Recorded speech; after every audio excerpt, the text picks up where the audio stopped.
जलसंवर्धनासाठी चैतन्य तांड्याची एकजूट. मुख्यमंत्री समृद्ध पंचायत राज अभियानांतर्गत वनराई बंधारा पूर्ण. चाळीसगाव, जळगाव, दि.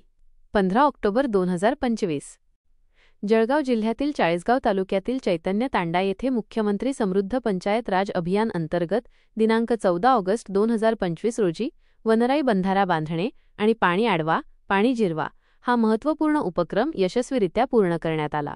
जलसंधारणाच्या दृष्टीने अत्यंत महत्त्वाच्या असलेल्या या अभियानात ग्रामस्थांनी आणि पदाधिकाऱ्यांनी उत्स्फूर्तपणे श्रमदान केले. अभियानाचं उद्दिष्ट आणि यश. पावसाचे पाणी गावाच्या शिवारातच अडवून ते जमिनीत मुरवावे, जेणेकरून भूजल पातळीत वाढ होईल, हे या कामाचे प्रमुख उद्दिष्ट होते. चैतन्य तांडा येथील लहान मोठ्या ग्रामस्थांनी सामूहिक जबाबदारी स्वीकारून श्रमदानातून हा वनराई बंधारा पूर्ण केला. नेतृत्व आणि सहभाग. या जलसंधारण उपक्रमाला माननीय सरपंच सौ. अनिता दिनकर राठोड आणि ग्रामसेवक निलेश देवरे यांचे मोलाचे मार्गदर्शन लाभले. ग्रामपंचायत पदाधिकारी, अधिकारी आणि गावकऱ्यांचा या कामात सक्रिय सहभाग होता. गावातील आपले गाव, आपली जबाबदारी या भावनेतून मोठ्या संख्येने नागरिकांनी श्रमदान केले. श्रमदान करणाऱ्यांमध्ये दिनकर राठोड, उदल राठोड, उदल पवार, नायक खिमाभाऊ राठोड अशा सेविका कविता जाधव यांच्यासह अनेक मान्यवर आणि ग्रामस्थांचा समावेश होता.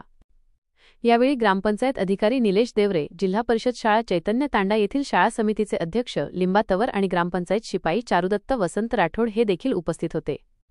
जलसंवर्धनाला नवसंजीवनी. सामूहिक प्रयत्नातून साकारलेल्या या वनराई बंधाऱ्यामुळे चैतन्य तांडा परिसराची पाण्याची समस्या सोडवण्यास मोठी मदत होणार आहे. चैतन्य तांड्याने दाखवलेल्या या एकजुटीमुळे जलसंवर्धनाच्या चळवळीला नवसंजीवनी मिळाली असून हा उपक्रम इतर गावांना प्रेरणा देणारा ठरेल.